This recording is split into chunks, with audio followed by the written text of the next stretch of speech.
vamos a hablar un poquito acerca de movimiento circular. O bueno, más que eso, movimiento en trayectorias curvas. Vamos a empezar viendo movimiento en trayectorias curvas.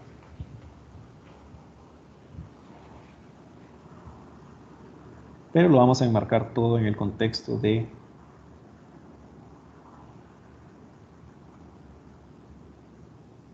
movimiento circular. Entonces, para hablar de movimiento circular, vamos a hablar primero de conceptos previos. Entonces, ahí es donde yo voy a enmarcar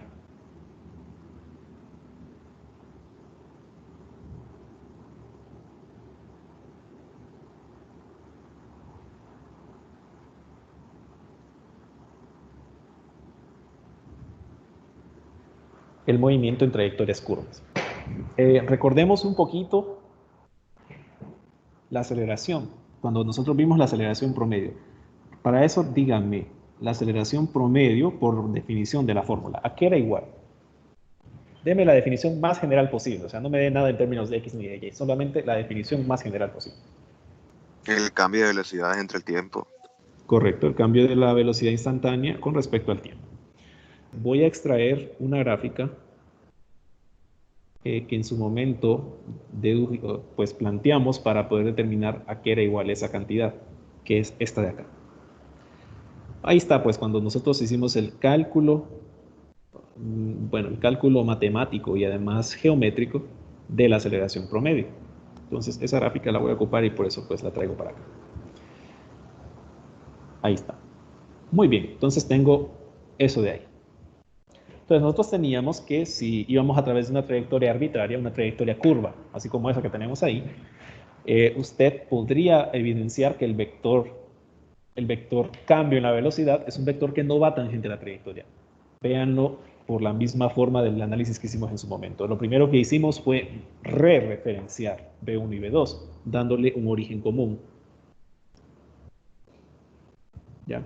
Entonces le dimos un origen común a esto, donde está un origen común para los dos vectores. Calculamos el vector cambio en la velocidad, que es este de acá, parte de la velocidad inicial de V1 y llega a V2. Y como ya sabemos que hay proporcionalidad entre la aceleración promedio y V y el cambio en la velocidad, entonces yo ya sé que el vector aceleración promedio va en la misma dirección del vector cambio en la velocidad.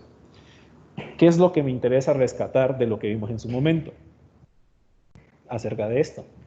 Pues lo que me interesa rescatar es que el vector aceleración promedio y a su vez el vector aceleración, en realidad también el vector aceleración cumple con esto, no ocupan ser tangentes a la trayectoria. ¿Ya?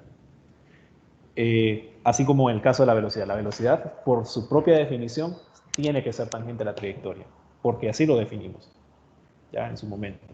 Pero el vector aceleración no necesariamente. Y pues esto tiene una implicación física bien profunda, que es la que vamos a estar estudiando a lo largo de este tiempo que vamos a estar viendo este tema.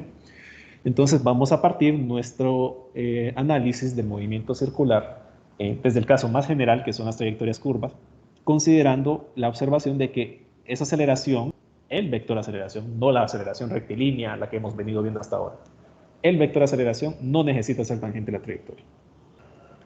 Entonces vean esta implicación que tiene el vector aceleración en una trayectoria curva. Sea promedio o sea instantánea. Vea que la promedio es la gráfica que habíamos hecho en su momento. De hecho, si usted recuerda, cuando nosotros dedujimos la aceleración instantánea ni hicimos gráfica, porque pues nos fuimos de un solo a la analogía que hay con respecto a obtener la velocidad instantánea a partir de una velocidad promedio. Entonces acá la aceleración no necesariamente es tangente a la trayectoria. Y pues pongo no necesariamente porque sí hay un caso en el cual sea tangente, ya vamos a hablar de eso. Entonces resulta ser que el vector aceleración media, en su momento dijimos que va a través de la concavidad de la trayectoria. ¿Ya? Y si yo quisiera representar el vector aceleración promedio, perdón, aceleración instantánea, ese va a ser el comportamiento que va a tener si va a lo largo de una trayectoria curva. Su vector aceleración apunta hacia el lado cóncavo de la trayectoria, va hacia adentro de la concavidad de la trayectoria, de esa manera, para cualquier trayectoria curva. Entonces, esa es la esencia del resultado que en su momento obtuvimos y del cual no desarrollamos mucho más porque de un solo entramos a la parte de una dimensión. Pero en concepto más general, ese sería el comportamiento que describe la aceleración. Ok. Digo yo que no, el vector de aceleración, sea promedio o instantánea, no necesariamente es tangente a la trayectoria. ¿Cuál es el único caso en el cual el vector de aceleración, sea promedio o sea el vector de aceleración instantáneo? ¿Cuál es el único caso en el cual ese vector sí es tangente a la trayectoria? Ok, bueno, la única trayectoria que cumple con esa condición es la línea recta, en realidad. ¿Ya? En una línea recta, sí, la aceleración es el único caso en el cual la aceleración es tangente a la trayectoria. Entonces vamos a hablar de eso también. Vamos a establecerlo. Ese es el único escenario en el cual se cumple que efectivamente la aceleración sea tangente a la trayectoria. ¿Por qué? Porque si usted va en línea recta, va así, digamos. Y digamos que en este punto usted lleva una velocidad v1, ¿ya? A lo largo de esa línea recta. Y usted aumenta esa velocidad v2 a v2 en este otro punto.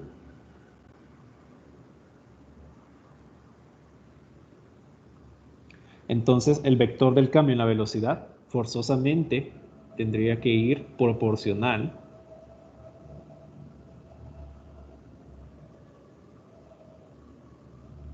a esa línea, ¿no? Porque todo se da en el contexto de esa línea. O sea, si cambia la velocidad es a lo largo de esa línea, no pasa en ninguna otra parte, ¿ya? Y si el vector cambio en la velocidad va hacia lo largo de la línea, entonces el vector de aceleración va hacia lo largo de la línea. Por lo tanto, es lógico decir también que el vector de aceleración va tangente a la trayectoria. Ese es el único caso en el cual la aceleración es tangente a la trayectoria. No hay otro. Entonces, esto sucede cuando usted analiza el movimiento en una trayectoria curva, ¿ya? O sea, usted tiene que la aceleración se comporta de esa manera. Entonces, se dirige hacia la concavidad de la trayectoria o va tangente a la trayectoria solo si es en línea recta. Que ese ha sido el caso que hemos venido estudiando todo este tiempo. O sea, todo este tiempo, ese ha sido el caso de cinemática que hemos venido estudiando.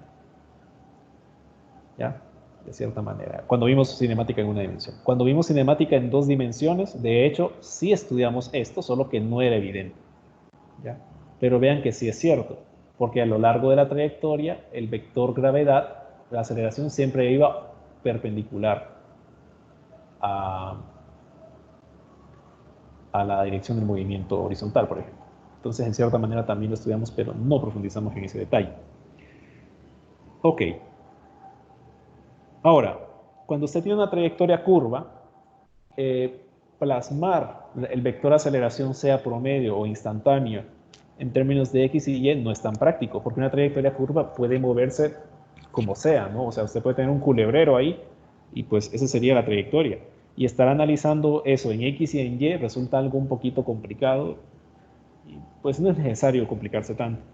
Entonces hay una manera más conveniente de expresar la aceleración en lugar de hacerlo en términos de una componente en X y una componente en Y si la trayectoria es curva. Porque si fuera rectilínea, pues ahí sí, ¿no? Si usted tiene que va horizontal, use eje X. Si usted va vertical o en caída libre, use eje Y y pues ya, no se complique. Pero si es una trayectoria curva, usar X y Y resulta un poquito más como complicado. Entonces, me es más conveniente introducir o expresar la aceleración, el vector de aceleración, en términos de una componente radial y una componente tangencial. O bueno, una componente más que todo al ser un término general. Una componente paralela a la trayectoria y una componente perpendicular a la trayectoria. Entonces, eje X y eje Y no me funciona si es la trayectoria curva. Pero puedo expresar la aceleración en términos de más bien un término paralelo a la trayectoria o tangente a la trayectoria y un término perpendicular a la trayectoria. Entonces yo puedo, al igual que como lo hacía para expresar en términos de componentes, aquí hago lo mismo y me quedaría que esta aceleración la puedo dividir en una componente perpendicular, la cual vamos a llamar A símbolo de perpendicularidad, ¿no? Le decían que el ángulo perpendicular un ángulo perpendicular se representa de esa manera. Y una componente tangencial o paralela que vamos a llamar A dos rayitas que indican que son paralelas. ¿Ya? Entonces, esa es una manera más conveniente para una trayectoria curva de describir la aceleración en lugar de hacerlo en términos de X y Y, porque como la curva puede ir en cualquier lado, entonces resulta más impráctico trabajar con eje X y eje Y.